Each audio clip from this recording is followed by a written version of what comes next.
अनुनाद खबरों की गूंज।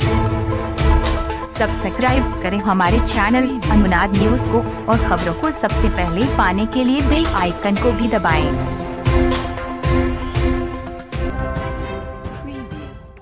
प्रधानमंत्री नरेंद्र मोदी ने पलामू के मेदिनीनगर में उत्तर कोयल यानी मंडल डैम परियोजना के पूर्ण कार्य समेत 6 सिंचाई एवं पेयजल योजनाओं का ऑनलाइन शिलान्यास किया। प्रधानमंत्री ने लगभग 3682.06 करोड़ की 6 योजनाओं का किया शिलान्यास। प्रधानमंत्री ने प्रधानमंत्री आवास योजना के तहत राज्य के 25,000 लाभुकों को एक साथ कराया गृह प्रवेश।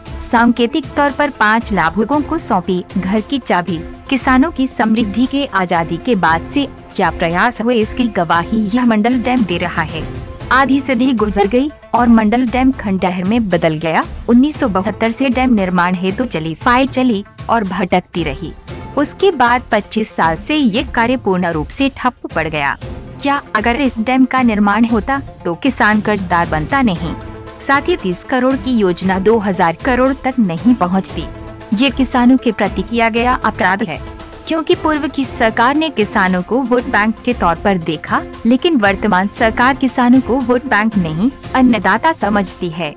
उक्त बातें प्रधानमंत्री नरेंद्र मोदी ने कही। वे शनिवार को पलामू के मेदिनीनगर स्थित चियांकी हवाई अड्डा में उत्तर कोयल यानी मंडल डैम अपूर्ण कार्य के शिलान्यास समारोह में बोल रहे थे। आगे प्रधानमंत्री ने कहा कि झारखंड और बिहार सरकार, चतरा सांसद, पलामू सांसद, औरंगाबाद सांसद को बधाई, आपको दौड़े और मुझे दौड़ाया, जिसका परिणाम है कि आज मैं इस मंडल डैम समेत 6 सिंचाई और पेयजल आपूर्ति योजना का शिलान्यास कर रहा हूँ। वीर प्रभुता की इस धरती को नमन, नीलांबर पीतांबर को नमन। उमंग उत्साह के साथ आप मुझे आशीर्वाद देने आए लाखों लोगों को नमन। प्रधानमंत्री ने आगे कहा कि 40 साल से किसानों की समृद्धि की 99 योजनाएं अटकी थीं, जिन्हें वर्तमान सरकार के द्वारा 90,000 करोड़ की लागत से पूर्ण किया जा रहा है। ये हमारी कार्यप्रणाली है। किसानों को खुश करने, उनकी एक पीढ़ी को लाभ देने के लिए सरकार उक्त राशि को किसानों के बीच बांट देता, लेकिन सरकार ने उनकी समृद्धि और आने वाली पीढ़ी के संबंध में सोचा। यही वजह रही कि इन योजनाओं का अमली जामा पहनाया जा रहा है, ताकि देश का किसान कर्ज लेने वाला नहीं, कर्ज देने वाला बन सके। उन्हें ताकतवर बनाना है। किसानों के सशक्तिकरण के लिए बीज से बाजार तक कार्य किया जा रहा है, क्योंकि कुछ लोग कर्ज माफी के नाम पर किसानों को बहला रहे हैं। ऐसे लोगों ने कभी मंडल डैम के संबंध में नहीं सोचा। अगर डैम बना होता तो किसान कर्जदार नहीं होते। उनको तो पता भी नहीं होगा कि ये कोयल किसी सिंचाई परियोजना का नाम है या पंछी का। नरेंद्र मोदी ने कहा कि 2014 से पूर्व 5 साल कार्यकाल के दौरान पूर्व की सरकार ने 25 लाख घरों का निर्माण गरीबों के लिए किया, लेकिन 2014 के बाद देश सेवक के द्वारा 5 साल में 1,25 करोड़ घरों का निर्माण हो चुका है। ये वर्तमान सरकार का वादा है कि 2022 तक सभी गरीब को गुणवत्तापूर्ण पक्का मकान उपलब्ध कराया जाएगा। वर्तमान सरकार ने नाम के लिए नहीं बल्कि काम के लिए झगड़ा करती है। किसी परिवार के नाम पर आवास देने की प्रक्रिया को हमने बंद किया। अब कोई भी सरकार आएगी तो ये प्रधानमंत्री आवास योजना के नाम से जाना जाएगा। इस सरकार में दलालों और बिचौलियों की कोई जगह नहीं है। देश की महिलाओं के प्रति सम्मान प्रकट करते हुए उनके नाम पर 12 माह के अंदर आवास का निर्माण पूर्ण करने का कार्य हो रहा है। आज झारखंड के 25 लाख गरीब लोगों को गृह प्रवेश करा। मैं आह्लादित हूँ। 2011 की जनगणना के अनुसार सभी गरीबों को आवास उपलब्ध कराना सरकार का लक्ष्य है। गरीबों का आत्मसम्मान और आत्मविश्वास से लबरेज करना सरकार का मुख्य लक्ष्य है। इस बात की भी खुशी है कि हमारी माता और बहनें अब घर की मालकिन बन रही हैं, क्योंकि उनके नाम पर ही आवास का आवंटन ग्राम सभा के माध्यम से किया जा रहा है। प्रधानमंत्री ने बताया कि आयुष्मान भारत योजना का शुभारंभ झारखंड की धरती से हुआ। योजना के 100 दिन होने के बाद 7 लाख लोगों को योजना का लाभ मिला। हर दिन 10,000 लोग योजना के दायरे में आ रहे हैं। झारखंड के 28,000 लोगों ने योजना का लाभ लिया। इस अवसर पर मुख्यमंत्री रघुवर दास ने कहा कि 47 साल से लंबित मंडल डैम योजना को पुनः प्रारंभ कर प्रधानमंत्री नरेंद्र मोदी ने पलामू की धरा को उदय कर दिया। इस योजना के पूर्ण कार्य का शुभारंभ करने के लिए प्रधानमंत्री जी चतरा सांसद, पलामू सांसद, औरंगाबाद सांसद को नमन। इस योजना से झारखंड और बिहार के किसानों को लाभ होगा। झारखंड की 19,604 हेक्टेयर भूमि सिंचित होगी। प्रधानमंत्री जी के प्रयास से पलामू को पलायन के अभिशाप से मुक्ति भी मिलेगी। मुख्यमंत्री ने बताया कि 2014 से पूर्व राज्य की 91,000 भूमि सिंचित थी, लेकिन विगत 4 साल में ये आंकड़ा 2,10,000 हेक्टेयर तक पहुंच गया। जय जवान जय किसान को सार्थक कर सरकार कार्य कर रही है। आज बदलाव हो रहा है। डबल इंजन की सरकार हर क्षेत्र में कार्य कर रही है। अप्रैल 2019 से किसानों के खेती योग्य भूमि में सिंचाई के लिए अलग फीडर से बिजली की आपूर्ति की जाएगी। आगे मुख्यमंत्री ने कहा कि आने वाले दिनों में राज्य के 14 लाख गरीब परिवारों के गैस कनेक्शन दिया जाएगा। ऐसे करीब 60% परिवार को धुआं से मुक्ति प्रदान करने का लक्ष्य निर्धारित है।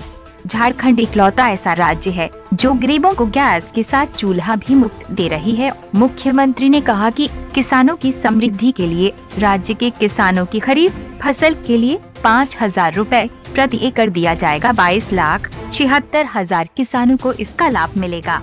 बरसात से पूर्व किसानों के खाते में उनका पैसा मिल जाएगा। राज्य के किसानों के लिए फसल बीमा के तहत प्रीमियम का भुगतान सरकार द्वारा किया जा रहा है।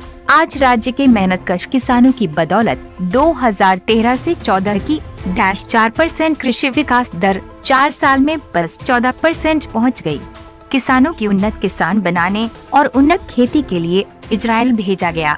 वैश्विक कृषि और फूड समिट के जरिए किसानों को आधुनिक खेती की तकनीक से अवगत कराया गया। मुख्यमंत्री ने कहा कि हम ये नहीं कहते कि झारखंड बदल गया, लेकिन 2014 के झारखंड की तुलना 2019 के झारखंड से करें। 2014 से पूर्व शासन करने वालों से पूछे कि राज्य की भलाई के संबंध में क्यों नहीं पूछा। आगे मुख्यमंत्री ने कहा कि कुछ लोग प्रधानमंत्री जी को हटाना चाहते हैं, क्योंकि मोदी जी गांव, गरीब, किसान, महिलाओं और नौजवानों के संबंध में कार्य करते हैं। 67 साल से लूटने का कार्य बंद हो गया है। वो एक होकर मोदी जी को रोकना चाहते हैं। आप किसी के बहकावे में न आकर न्यू झारखंड, न्यू इंडिया के निर्माण में मोदी जी का साथ दें। मुख्यमंत्री ने कहा कि राज्य सरकार मुख्यमंत्री सुकन्या योजना के जरिए राज्य की बच्चियों को सशक्त करेगी। राज्य में जन्म लेने वाली बच्ची की मां के बैंक अकाउंट में 5,000 रुपए कक्षा 2, 5, 8, 10 और 12वीं पास करने पर 5,000 प्रोत्साहन राशि के तौर पर देगी। मुख्यमंत्री कन्यादान योजना के तहत 30,000 की राशि सरकार प्रदान करेगी। राज्य की बच्चियों को शिक्षित करना, उन्हें पढ़ना हमारा लक्ष्य है। चतरा सांसद सुनील कुमार सिंह ने अपने स्वागत संबोधन में कहा कि प्रधानमंत्री जी नीलांबर पीतांबर की धरती पर आपका अभिनंदन है। आपके प्रयास से पलामू का 45 साल पुराना सपना आकार ले रहा है।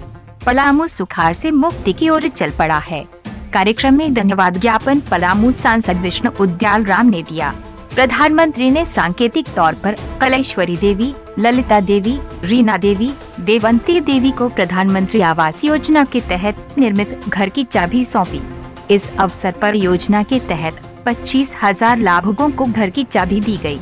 इस अवसर पर केंद्रीय मंत्री सुदर्शन भगत, नगर विकास मंत्री सीपी सिंह, स्वास्थ्य मंत्री रामचंद्र चंद्रवंशी, पलामू सांसद विष्णु उद्याल राम, चतरा सांसद सुनील कुमार सिंह, औरंगाबाद सांसद सुशील कुमार सिंह, गया सांसद हरि मांझी, डालटनगंज विधायक कालोक चौरसिया, मनिका विधायक हरे कृष्ण सिंह व अन्य उपस्थित थे। रिपोर्ट अनुनाथ टीम की। झारखंड की विकास यात्रा के साक्षी आप सब इस विकास यात्रा के भागीदार हैं। ये आपका साथ और सहयोग है जिसके कारण ये विकास यात्रा तेज गति से आगे बढ़ रही है। 2019 का वर्ष प्रारंभ हुआ है और पहले ही सप्ताह जब आपके बीच आया हूं तो मैं आप सबको नव वर्ष की भी बहुत बहुत शुभकामनाएं देता हूं। वीर प्रसूता धरती पलामू, जहां अंग्रेजों को नाकों चने चबाने वाले स्वातंत्र सेनानी नीलांबर पीतांबर की गौरव गाथा का जीवन का हिस्सा है। इस धरती के हर सपूत, हर वीर, हर बेटी को हम सब नमन करते हैं। मैं प्रधानमंत्री आवास योजना के उन 25,000 लाभार्थी परिवारों को भी विशेष बधाई देता हूं जो आज अपने पक्के नए घर में प्रवेश कर रहे हैं। नए साल में नए घर की उन्हें डबल बधाई। और घर पक्का होता है तो संकल्प भी पक्का बन जाता है और सपने भी सुहाने लगने लगते हैं। और इसलिए पक्के नए घर के लाभार्थियों को अनेक अनेक बधाई। साथियों, आज मुझे किसानों का जीवन बदलने वाली कृषि से जुड़ी 3,500 करोड़ रुपए से अधिक की परियोजनाओं का शिलान्यास करने का भी अवसर मिला है। आज जिन सिंचाई परियोजनाओं पर काम शुरू हुआ है वो किसान की आय को दोगुना करने के हमारे प्रयास का अहम हिस्सा है। सिंचाई पर खर्च कम हो तो लागत अपने आप कम हो जाती है। लिहाजा देश में सिंचाई की पारंपरिक व्यवस्था से लेकर नई तकनीक को किसानों तक पहुंचाया जा रहा है। करीब 1,200 करोड़ रुपए की सोन कन्हर पाइपलाइन सिंचाई योजना से यहां के 14,000 हेक्टेयर से ज्यादा भूमि की सिंचाई हो सकेगी। साथ ही इस क्षेत्र के 3 लाख से ज्यादा लोगों को पीने का पानी भी उपलब्ध होगा। इस परियोजना के तहत 25 किलोमीटर से अधिक लंबाई का पाइप जमीन के भीतर बिछाया जाएगा। यानी जमीन पर खेती भी होती रहेगी और सिंचाई की सुविधा भी रहेगी। साथियों, किसानों को सशक्त करने के लिए जिन योजनाओं पर काम होना चाहिए था उनको लेकर पहले की सरकारों का क्या रवैया रहा उसकी गवाही यहां की उत्तर कोयल परियोजना दे रही है। ये मंडल डैम प्रोजेक्ट उसकी गवाही है। सोचिए, 47 साल यानी आधी सदी ये परियोजना खंडहर के रूप में एक अधूरी लटकी पड़ी है। 1972 में इसकी फाइलें चली थी और फिर अटकती रही, लटकती रही, भटकती रही। पिछले 25 साल से इस परियोजना का काम एक तरफ से ठप ही पड़ा हुआ था। आप मुझे बताइए कि क्या किसी बांध परियोजना को पूरा होने में आधी शताब्दी लगनी चाहिए? क्या यह सूखा प्रभावित क्षेत्र में किसानों के साथ की गई एक आपराधिक लापरवाही है कि नहीं है? साथियों, ये योजना किसानों के साथ ठगी के साथ ही देश के ईमानदार करदाताओं के साथ बेईमानी का भी सबूत है। जिस परियोजना को 30 करोड़ रुपए सिर्फ 30 करोड़ रुपए में पूरा होना था, वो अब करीब 2,400 करोड़ रुपए में पूरी होगी। यानी करीब 80 गुना ज्यादा कीमत अब देश के करदाताओं को इस पूरी योजना के लिए चुकानी होगी। आप मुझे बताइए, जिन्होंने ऐसा किया है वो समाज के गुनहगार है कि नहीं है? वो किसानों के गुनहगार है कि नहीं है? वे आपके गुनहगार है कि नहीं है? वो बिहार के गुनहगार है कि नहीं है? वो झारखंड के गुनहगार है कि नहीं है? ऐसे गुनहगारों को सजा मिलनी चाहिए कि नहीं मिलनी चाहिए? ऐसे गुनहगारों के खिलाफ मोदी को लड़ना चाहिए कि नहीं लड़ना चाहिए? एक चौकीदार ने काम करना चाहिए कि नहीं करना चाहिए? आजादी के बाद इतने सालों तक देश कैसे चला है, ये परियोजना, उसका हाल, किसानों का बेहाल, ये जीती जागती एक केस स्टडी करने जैसा काम है। ये परियोजना इस बात की भी गवाह है कि कैसे पहले झारखंड और बिहार के लोगों के साथ नाइंसाफी की गई। भाइयों और बहनों, ये किसान को सिर्फ वोट बैंक समझने और किसान को अन्नदाता समझने वाले एक तरफ वो लोग हैं जिनके लिए किसान वोट बैंक है, एक तरफ हम लोग हैं जिनके लिए हमारा किसान अन्नदाता है। ये फर्क है। जो पहले थे उन्होंने किसान को वोट बैंक समझा, और आज हम हैं जो आपको अन्नदाता मानकर आपकी खेती में आने वाली हर मुश्किलें दूर करने का ईमानदारी से प्रयास कर रहे हैं। साथियों, आज कुछ लोग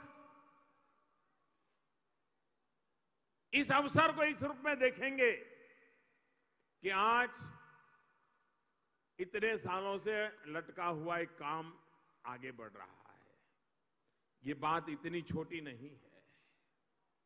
आप विचार कीजिए, जब संयुक्त बिहार था, झारखंड नहीं बना था, एक ही सरकार पटना में बैठती थी, अगर थोड़ी सी संवेदनशीलता किसानों के प्रति होती, यहां के लोगों की मुसीबत का थोड़ा सा भी ज्ञान होता, तो एक संयुक्त सरकार रहते हुए ये काम इतने दिनों तक लटका नहीं होता और 30 करोड़ का 2400 करोड़ तक मामला नहीं पहुंचता।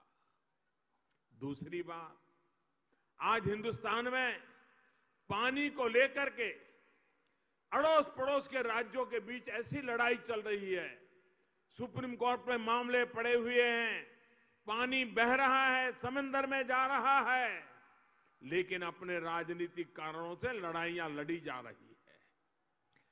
आज की यह घटना विशेष रूप से देश को नोटिस करनी होगी। मैं बिहार के मुख्यमंत्री मेरे मित्र नीतीश कुमार जी को बधाई देता हूं। मैं झारखंड के मेरे साथी मुख्यमंत्री रघुवर दास जी को बधाई देता हूं कि दोनों सरकारों ने मिलकर के दोनों राज्यों से जुड़ा हुआ इस प्रोजेक्ट को उन्होंने संपन्न करने की दिशा में समझदारी पूर्वक कदम उठाए। मैं बिहार से आए हुए हमारे सांसदों का अभिनंदन करता हूं। मैं झारखंड के मेरे सांसदों का अभिनंदन करता हूं। दोनों राज्यों ने, सांसदों ने मिलकर के जब भी मेरे पास आए, झारखंड और बिहार के दोनों दिशा के साथ में आए, और ये समस्या इस राज्य की उस राज्य की नहीं, हमारे देश के किसानों की है, उनको लाभ मिलना चाहिए, मिलजुल करके। और मैं इन सभी एमपीज को बधाई देता हूं, इस एक मुद्दे को लेकर के वो कभी चैन से बैठे नहीं है, चैन से सोए नहीं है, आपके लिए ये दिन रात दौड़ते रहे हैं और मुझे भी दौड़ाते रहे। और इसलिए मैं इन सांसदों का आज विशेष रूप से अभिनंदन करता हूं। और इसलिए आज ये डैम बन रहा है, उसके साथ साथ भारत के फेडरलिज्म को एक नई ताकत देने का काम बिहार और झारखंड दोनों सरकारों ने मिलकर के किया है। ये मेरे लिए विशेष गर्व की बात है, आनंद की बात है। और देश के अन्य राज्यों के लिए भी इसमें से बहुत कुछ सीखने का है। और इसलिए मैं विशेष रूप से सांसदों को, दोनों सरकारों को, दोनों मुख्यमंत्रियों को हृदयपूर्वक बहुत बहुत बधाई देता हूं। साथियों, आज कुछ लोग देश के किसानों को कर्ज माफी के नाम पर बहला रहे हैं, किसानों से झूठ बोल रहे हैं। मुझे पता है कि उन्होंने कभी उत्तर कोयल परियोजना का नाम तक नहीं सुना होगा। उनको तो ये भी पता नहीं चलेगा ये कोयल पंखी का नाम है कि डैम का नाम है कि नदी का नाम है, कुछ पता नहीं होगा। जब उनकी सरकार केंद्र में थी तो ऐसे लोगों ने कभी परवाह ही नहीं की कि देश में जो सिंचाई परियोजनाएं वर्षों से अटकी हैं, अधूरी हैं, उन्हें पूरा किया जाए। आप मुझे बताइए, ये करीब करीब आधी शताब्दी से लटका हुआ प्रोजेक्ट ये समय पर पूरा हुआ होता तो इस क्षेत्र का किसान कभी कर्जदार बना होता क्या? बना होता क्या? उसको कर्ज लेना पड़ता क्या? वो कर्ज में डूबता क्या? उसको पहले आपने कर्ज करने के लिए मजबूर कर दिया, उसका जीना बिना कर्ज असंभव कर दिया, और अब राजनीति करने के लिए निकल पड़े हैं। अच्छा होता अगर किसानों के प्रति थोड़ी सी भी संवेदना होती, ऐसे सारे काम पूरे कर दिए होते तो मेरा किसान कभी कर्ज के बोझ में डूबा नहीं होता। अरे वो तो दुनिया को कर्ज देने की ताकत वाला बन गया होता। भाई और बहनों, जब हमारी सरकार आई तो किसान के खेत में पानी पहुंचाने का बीड़ा हमने उठाया। जब पुरानी अधूरी सिंचाई परियोजनाओं के कागज निकलवाए तो ऐसे ऐसे कारनामों का पता चला कि मेरी तो आंखें खुल गई, खुली खुली रह गई जी। एक प्रकार से आंखें फट गई, ऐसा काम करके गए। आप कल्पना कर सकते हैं कि सिर्फ उत्तर कोयल परियोजना नहीं, अनेक ऐसी सिंचाई परियोजना थी जहां पर बांध बन गए तो नहर नहीं बनी, नहर बन गई तो बांध का काम अधूरा पड़ा हुआ था, बांध और नहर दोनों बन गए तो उसको जोड़ने का काम नहीं हुआ। ऐसा कोई परवाह नहीं, पैसे गए तो गए, जमीन गई तो गई, किसान मर रहा है तो मर रहा है, यही काम करते रहे जी। किसानों के साथ, देश की सिंचाई परियोजना के साथ इस तरह का अन्याय किया जा रहा है। मैंने देश भर की ऐसी बड़ी परियोजनाओं की लिस्ट बनवाई, बजट में पैसों का इंतजाम किया और फिर शुरू की प्रधानमंत्री सिंचाई परियोजना। आज इस परियोजना की वजह से देश की उन 99 बड़ी परियोजनाओं को पूरा किया जा रहा है जो 30-30, 40-40 साल से अटकी पड़ी थी, फाइलें भी खो गई थी। साथियों, आप जानते हैं हम इस पर कितनी राशि खर्च कर रहे हैं? मैं आपको बताता हूं, करीब करीब 90,000 करोड़ रुपया, यानी एक प्रकार से 1 लाख करोड़ रुपया। ये है हमारा काम करने का तरीका। भाइयों और बहनों, अगर मुझे राजनीति करनी होती, अगर मुझे किसानों को वोट बैंक का हिस्सा ही बना के रखना होता तो मेरे लिए तो बहुत सरल था। ये 1 लाख करोड़ रुपए की इतनी सारी योजनाओं के पीछे मेहनत करने की क्या जरूरत थी? दिन रात पूछताछ करने की क्या जरूरत थी? बाबुओं को दौड़ाने की क्या जरूरत थी? सीधा साधा 1 लाख करोड़ रुपया किसानों को कर्ज माफी कर करके बस बांट देता। लेकिन मैंने किसानों को गुमराह करने वाला रास्ता नहीं चुना, पाप नहीं किया। कर्ज माफी तो एक पीढ़ी की हो जाती, एक साल की हो जाती, लेकिन 1 लाख करोड़ से जो पानी आएगा वो आने वाली सदियों तक लोगों का भला करेगा। किसान की 5-5, 25-25 पीढ़ी का भला करेगा। वो कभी कर्जदार न बने, ये ताकत उसको मिलने का काम हमने किया। हमने वो वोट बैंक की राजनीति नहीं की, हमने मेरे किसान को मजबूत करने का काम किया है। और इसलिए भाइयों बहनों, ये चुनाव जीतने के खेल जो चल रहे हैं, उसी खेल का परिणाम है कि उन्होंने किसान को कर्जदार बना के रखा है। उन्होंने नौजवान को याचक बना के रखा हुआ है। उन्होंने माता बहनों को असुरक्षित बना करके रखा हुआ है। उन्होंने सारी चीजें लोग सरकार के भरोसे जिए, ऐसी व्यवस्था बना करके रखी है। उस व्यवस्था को बदलने के लिए मैं कोशिश कर रहा हूं। देश सरकार से नहीं, देश देशवासियों से चलना चाहिए। देश हम लोगों से नहीं, आपके लिए होना चाहिए। आपकी ताकत के भरोसे चलना चाहिए। इस इरादे से हम काम कर रहे हैं। भाइयों बहनों, सरकार के निरंतर प्रयास का वजह से आज अनेक योजनाएं पूरी हो चुकी है। और मैं देख रहा हूं बहुत से प्रोजेक्ट आखिरी चरण में पहुंच गए हैं। और आखिरी चरण में है इसी बात को लेकर के, ये पहले की सरकारों जो किसानों को वोट बैंक समझने वाले हों, और हमारी सरकार किसानों को अन्नदाता समझती है, इसका सीधा सीधा फर्क है। आपको ये फर्क ये टीवी के एयर कंडीशन रूम में बैठे हुए लोगों से कभी पता नहीं चलेगा, अखबार की सुर्खियों में नहीं पता चलेगा। और इसलिए भाइयों बहनों, देश के उज्जवल भविष्य के लिए किसान को ताकतवर बनाना, इस राग पर चलना है। और हमने सिर्फ और सिर्फ अपने कर्म और अपने कर्तव्य, किसानों की सेवा करना, देश की सेवा करना, यह हमारा धर्म मान करके काम कर रहे हैं।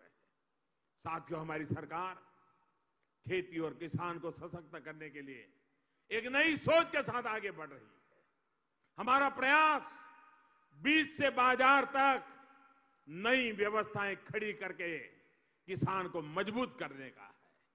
भाई और बहनों, देश की तमाम सरकारों ने आजादी के बाद से ही अपनी समझ और क्षमताओं के हिसाब से काम किया। किसी ने नाम पर ध्यान दिया तो किसी ने काम पर ध्यान दिया। आज यहां प्रधानमंत्री आवास योजना के तहत 25,000 लोगों को नए घर मिले हैं। और इसलिए मैं आपको एक उदाहरण इस योजना का भी देना चाहता हूं। साथियों, 4.5 वर्ष पहले जब भारतीय जनता पार्टी की सरकार को आप सभी ने अवसर दिया था, तो हमने देश के गरीबों से, बेघरों से एक वायदा किया था। वायदा ये कि 2022 तक देश का गांव हो या शहर हो, हर देशवासी के सिर पर पक्की छत देने का प्रयास किया जाएगा। इस कोशिश में हमारी सरकार ने प्रधानमंत्री आवास योजना शुरू की। शहरों के लिए अलग, गांवों के लिए अलग। जब हमने इस योजना को शुरू किया तो फिर ये सवाल उठाया गया कि ऐसी योजना तो पहले भी थी, आप अलग क्या करेंगे, कैसे करेंगे? आप तो सिर्फ नाम बदल रहे हैं। शायद वो नाम बदलने से तिलमिलाए हुए हैं, लेकिन इस योजना में असली बदलाव क्या हुआ, कैसे हुआ, उसका प्रभाव क्या रहा, ये आज मैं आपके माध्यम से झारखंड की इस पवित्र धरती से देश के हर गरीब तक पहुंचाना चाहता हूं। भाई और बहनों, हमारे देश में गरीबों को घर देने के लिए योजना पहले भी चलती थी, लेकिन वो किसी परिवार के नाम से योजना चलती थी, उसमें घर की चिंता कम होती थी, परिवार का नाम बनाए रखने की चिंता होती थी। हमने आकर के बदलाव किया। हमने नरेंद्र मोदी आवास योजना नहीं बनाई, हमने नमो आवास योजना नहीं बनाई, हमने रघुवर दास आवास योजना नहीं बनाई। हमने सिंपल सी बात बता दी, ये प्रधानमंत्री आवास योजना होगी। जब भी जो प्रधानमंत्री आएगा वो उसको आगे बढ़ाएगा। नाम का झगड़ा नाम के लिए नहीं, काम होना चाहिए, ये कोचा। मैं जानना चाहता हूं, यहां किसी को याद नहीं होगा कि पहले जिस बड़े बड़े नेताओं के नाम पर योजनाएं चलती थी वो घर है कहां। कागज पे नजर आएंगे, धरती पर नजर नहीं आएंगे।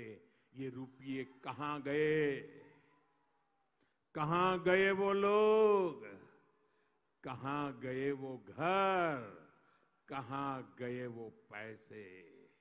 यही खेल चलता रहा भाइयों बहनों। पहले की योजना में क्या क्या होता था, जब तक उनके खासदारों को, उनके आसपास के चेले चपाटों को दक्षिणा नहीं देते, तब तक आपका नाम भी तय नहीं होता था। साथियों, देश में पहले जो आवास योजना थी उसमें किसे घर मिलेगा, कैसे मिलेगा, इसकी चयन प्रक्रिया में बहुत बड़े बड़े खेल हुआ करते थे, दलाली हुआ करती थी। मैं सार्वजनिक रूप से पूछ रहा हूं, ये जो मुझे सर्टिफिकेट दिखा रहे थे 25,000 लोगों को घर मिला, ऐसे लोग बैठे हैं। मैं आपसे पूछना चाहता हूं, क्या प्रधानमंत्री आवास योजना पाने के लिए आपको किसी को रिश्वत देनी पड़ी है? जोरों से बताइए, वो सर्टिफिकेट ऊपर करके बताइए, मुझे देनी पड़ी है? किसी को पैसे देने पड़े हैं? किसी ने आपसे पैसे मांगे हैं? मैं देश भर के लोगों को कहना चाहता हूं, दलालों को हमारे यहां कोई जगह नहीं है, बिचौलियों को कोई जगह नहीं है। और इसलिए गरीब के खाते में सीधे बैंक से पैसे जमा करा रहे हैं। नाम तय करने में भी हमने वैज्ञानिक तरीका अपनाया है। 2011 की जनगणना के आधार पर, और पहले तो बीपीएल लिस्ट, और वो भी बदलता रहता था। लोग शिकायतें करते रहते थे कि मेरा नाम नहीं है, पहले था लेकिन अब कट गया है। वो कटता इसलिए था वो बिचौलिए के जेब में कुछ डालता नहीं था। प्रधानमंत्री आवास योजना में हमने सबसे पहले इसी अव्यवस्था को सुधारा। अब गांवों में किसे घर मिलेगा, ये 2011 में जो जनगणना हुई थी उसके आधार पर ग्राम सभाओं द्वारा तय किया जाता है। इतना ही नहीं, अगर किसी वजह से किसी का नाम उस लिस्ट में नहीं है या किसी को कोई शिकायत है तो उसे भी अपील करने का पूरा मौका दिया जाता है। घर आवंटन में पारदर्शिता और ज्यादा बढ़ाने के लिए हमारी सरकार ने यह भी तय किया कि जिन जिन को घर दिया जाना है उनकी लिस्ट को ग्राम पंचायतों की दीवारों पर लगाया जाए। पूरे गांव को पता होना चाहिए कि ये लोग हकदार हैं और उनको घर मिलने वाला है। यानी हर स्तर पर हमारे प्रयास रहा कि गरीबों को घर मिले, जबकि पहले हर स्तर पर प्रयास होता था कि गरीबों का नाम कटे, लिस्ट से नाम निकले और दलालों की जेब भरती रहे। यही कारोबार होता रहता था। भाइयों और बहनों, पुरानी योजना से अलग एक और महत्वपूर्ण कार्य हमने किया। आज जिन्हें घर मिले हैं वो भी इसके गवाह हैं कि अब पहले लाभार्थी का ऑनलाइन रजिस्ट्रेशन होता है और फिर उसके बैंक खाते का सत्यापन किया जाता है। ये भी इसलिए किया जाता है ताकि लाभार्थी के खाते में सीधे पैसे ट्रांसफर करने में कोई दिक्कत ना आए। भाइयों और बहनों, पहले की योजना में स्थिति ये रहती थी कि अलग अलग स्तर पर अलग अलग बैंक खाते होते थे जहां से लाभार्थियों को पैसे रिलीज किए जाते थे।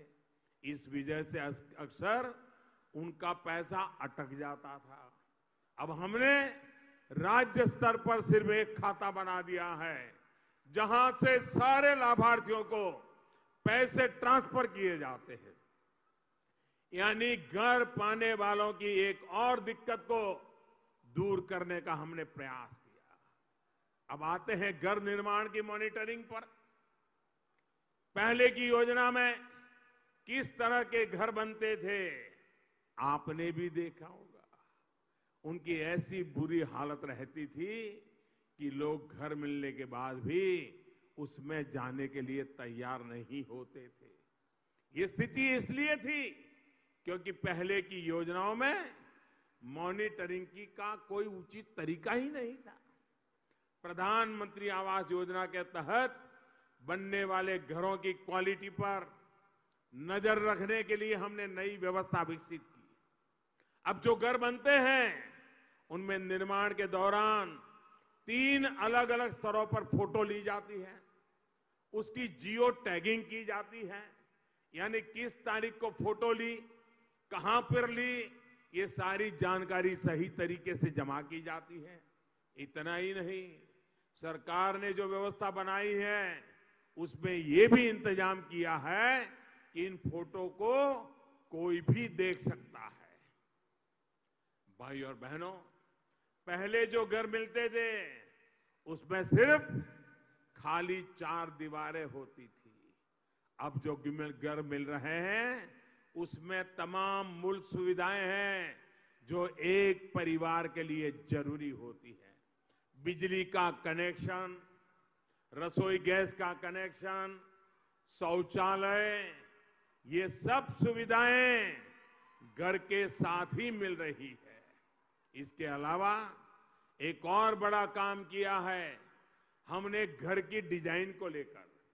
पहले छोटे छोटे घर बनते थे, हमने उनका जरा क्षेत्रफल दायरा बढ़ा दिया है। जिन्हें घर मिलता है उन्हें डिजाइन के कई विकल्प भी उपलब्ध कराए जाते हैं। कोशिश ये होती है कि स्थानीय सामग्री का इस्तेमाल करते हुए कम लागत में आधुनिक तकनीक का उपयोग करते हुए नए डिजाइन के घर लोगों को दिए जाएं। साथियों, आज जो मैं आपको बता रहा हूं वो यहां मौजूद हजारों लोगों का अपना अनुभव है, लेकिन देश में बहुत से लोग हैं जो इस बारे में जानना भी नहीं चाहते। अब उन्हें बताने और जताने का समय आ गया है। आज जो लोग मुझ पर कीचड़ उछाल रहे हैं, जब वो सरकार में थे तो उन्होंने अपने 5 साल में गरीबों के लिए 5 साल में, जरा याद रखोगे आंकड़ा मैं बताता हूं, याद रखोगे? मैं जो बताता हूं याद रखोगे? पक्का रखोगे? उनकी जब सरकार थी, मैडम रिमोट कंट्रोल से जब सरकार चला रही थी, तब गरीबों के लिए गांव में 5 साल में सिर्फ 25 लाख घर बनवाए थे। और जब से ये सेवक आया है ना, आपकी सेवा के लिए आया है ना मोदी, सेवक ने 5 साल में और उससे भी कम समय में 1 करोड़ 25 लाख घर बना दिए। 1 करोड़ 25 लाख, यानी उनके 5 साल में जितने बने उससे 5 गुना। मतलब हमने जितना काम किया वो करना है तो उनको और 25 साल लग जाते। मतलब आपके बच्चों के बच्चे भी बड़े होने जाते, लेकिन आप झोपड़ी में ही जिंदगी गुजारते। इतना ही नहीं, ये हमारे ही काम करने का तरीका है कि पहले की सरकार में जहां एक घर बनने में करीब करीब 18 महीने लगते थे। अब जिस प्रकार की टेक्नोलॉजी, जिस प्रकार के साधन, जिस प्रकार की व्यवस्था हमने लागू किया है, 18 महीने से ज्यादा समय पहले लगता था, आज 12 महीने से भी कम समय में वो अपने घर में रहने चला जाता है। और भाइयों बहनों, हमारे देश में घर है तो पुरुष के नाम पर, गाड़ी है पुरुष के नाम पर, जमीन है, खेती है पुरुष के नाम पर, दुकान है पुरुष के नाम पर, जो कुछ भी है पुरुष के नाम पर। और पुरुष का स्वर्गवास हो जाए तो उसके बेटे के नाम पर, बेचारी मां के नाम पर कुछ नहीं। हमने तय किया प्रधानमंत्री आवास योजना उस परिवार की जो मुखिया महिला है उसके नाम पर दिया जाएगा। मेरी माता है, बहने ताकत से उसी के खाते में पैसा जमा होगा। ये जो मकान बन रहे हैं उसके पीछे ये भी कारण है कि पैसे इधर उधर नहीं जाते हैं, वो बहनें ध्यान देकर के मकान बना देती है। देश में जो भी बेघर है उनको घर मिलने में हमारा वादा है। काम तेज गति से चल रहा है। अभी भी बहुत लोग हैं जिनको मकान पहुंचाना है, जिनको घर मिला नहीं उनको मैं विश्वास दिलाता हूं। हमने करके दिखाया है, 5 गुना तेजी से काम 4.5 साल में करके दिखाया है। 2022 में मकान का काम पूरा करने के इरादे से दौड़ रहे हैं। जिसको नहीं मिला है उनको भी मकान मिलेगा, ये मैं विश्वास आज देना चाहता हूं। मेरे सामने ऐसे अनेक भाई बहन बैठे हैं जो गवाह है कि उनको कितनी आसानी से बिना किसी को खिलाए पिलाए अपना घर मिल गया। और मैंने पूछ लिया अभी, साथियों, मैं खुद सरकारी योजनाओं के लाभार्थियों से संवाद करता रहता हूं। ऐसे ही यहां झारखंड के अनेक ऐसे लाभार्थियों से मैंने बातचीत की है और जिसमें मुझे पता चला है कि किस प्रकार का बदलाव आया है। मुझे एक बार वीडियो कॉन्फ्रेंस से झारखंड की बहनों से बात करने का मौका मिला था। खूंटी की बहन नीरू, अंजलि, गायत्री सहित अनेक ऐसी बहनों से उस दरमियान मेरी काफी बातचीत हुई थी। उसमें बहनों ने बताया कि कैसे उन्होंने अपना घर बनाया। झारखंड की सरकार ने जो रानी मिस्त्री बनाने की ट्रेनिंग दी है, उसके बाद पहले उन्होंने दूसरों के लिए शौचालय बनाया और बाद में अपने लिए घर बनाया। भाई और बहनों, ऐसे तमाम लाभार्थी बताते हैं कि कैसे 4 किस्तों में सीधे उनके बैंक खाते में करीब 1.25 लाख रुपए पहुंच रहे हैं। टॉयलेट के लिए अलग से पैसे मिल रहे हैं। पहले सिर्फ 70,000 रुपए मिलते थे, उसमें से भी घर पर कितने लगते थे ये आप उनको पूछिए, जिन सौभाग्यशाली लोगों को पहले की सरकार के दौरान घर मंजूर हुए। साथियों, गरीब को जब घर मिल जाता है तो उसका आत्मविश्वास चरम पर पहुंच जाता है। जब उसको गर्मी, सर्दी, बरसात की चिंता नहीं रहती तो वो कमाई पर ध्यान देता है और उसका जीवन स्तर ऊपर उठने लगता है। इतना ही नहीं, ये जो घर बन रहे हैं वो परिवार की महिला सदस्य के नाम पर हम देखते गए। ऐसे में सिर्फ एक घर से ही गरीब के सशक्तिकरण का पूरा आंदोलन खड़ा करने का प्रयास हो रहा है। घर भी मिल रहा है, रोजगार भी, आत्मसम्मान भी और आत्मविश्वास भी, जो गरीबी को भारत से हटाने में बहुत मददगार सिद्ध हो रहा है। जब घर की बात होती है तो एक और बड़ा अंतर पहले की तुलना में यह है कि आजादी के बाद पहली बार किसी सरकार ने मध्यम वर्ग के घर की भी चिंता की है। मध्यम वर्ग को आर्थिक मदद के साथ ही ब्याज में भी राहत दी जा रही है। इस देश के हर नागरिक का अपने घर का सपना पूरा हो, इसी तरह पूरी ईमानदारी से हम प्रयास कर रहे हैं। अगर मध्यम वर्गीय परिवार 20 लाख रुपए का फ्लैट लेने जाता है, बैंक से उसको कर्ज लिया है, तो हमने उसमें मदद ऐसी की है कि 20 साल में जब पैसे जमा करेगा तो पहले की तुलना में उसका 6 लाख रुपया कम हो जाएगा, बच जाएगा। ये काम मध्यम वर्गीय परिवारों के लिए हमने किया है। 20 लाख रुपया भरते भरते उसका 6 लाख रुपया बचाने का काम ब्याज कम करके हमने किया है। भाई और बहनों, झारखंड यहां के आदिवासियों, यहां के सामान्य जन के संघर्ष का परिणाम है। ये राज्य आप सभी की आकांक्षाओं का प्रतीक है, जिसको अटल जी की सरकार ने सम्मान दिया था। इसके संतुलित और समग्र विकास के लिए केंद्र और झारखंड की सरकारें पूरी ईमानदारी से जुटी है। सबका साथ सबका विकास हमारा मार्ग भी है और लक्ष्य भी है। इसी सोच का परिणाम है यहां से जिस आयुष्मान भारत, प्रधानमंत्री जय योजना, पीएम जय योजना की शुरुआत मोदी केयर के नाम से लोग जानते हैं, 3 महीने पहले की गई थी। वो आज लाखों गरीबों को जीवन दान दे रहे हैं। सिर्फ 100 दिन के भीतर ही करीब करीब 6.5-7 लाख से अधिक बहन भाइयों को देश भर के हजारों अस्पतालों में या तो इलाज मिल चुका है या फिर वह अस्पताल में इलाज करा रहे हैं। इसमें झारखंड के भी करीब 28,000 लाभार्थियों की मदद हुई है। साथियों, आज आयुष्मान योजना का इतना विस्तार हो चुका है कि हर रोज करीब करीब 10,000 लोगों को इसका लाभ मिल रहा है। यानी ये योजना हर रोज 10,000 लोगों के जीवन को बचाने, उनकी परेशानी को कम करने का प्रयास कर रही है। भाई और बहनों, विकास की पंचधारा यानी बच्चों की पढ़ाई, युवाओं को कमाई, किसान को सिंचाई, बुजुर्गों को दवाई और जन जन की सुनवाई, इसको न्यू इंडिया के संस्कार बनाने में हम जुटे हैं।